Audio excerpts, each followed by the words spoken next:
kadogo, tingnan niyo si Maggie po. Oh. Siya yung nagnani dito kay Bunso. Si Bunso, ang laki na. Sobrang alaga ngayon bigla si Bunso. Kasi solo na yung gatas. Ang laki na humabol na siya doon sa mga kapatid niya. Tingnan niyo yung coat siya. Yung pinaka talagang ewan bakit ganito ang coat nito.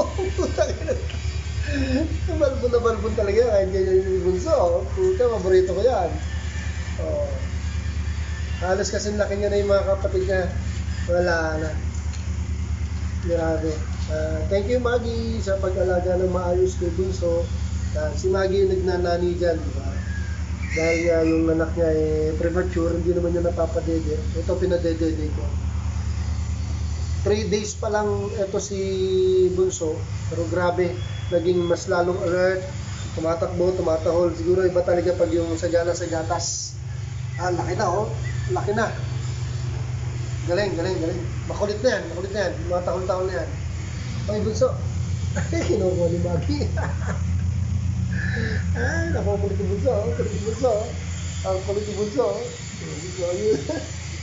Tingnan niyo mga kadogo ha. Kasi laki niya na yung kapatid niya ha. Tingnan niyo. Tingnan niyo si Bunso. Umabol na sa kapatid niya. Grabe. Ang laki na ni Bunso. Mula nung pinadedi ko. 3 days pa lang yan. Sagana kasi siya sa dedi talaga. Ang ganda-ganda ni Bunso. Ang ganda-ganda. Punta ka na sa nanay mo. Hinihintay ka na, Bunso. Ay, Bunso. Hinihintay ka na ng nanay na nanay mo. Kasi mahal ka niyan.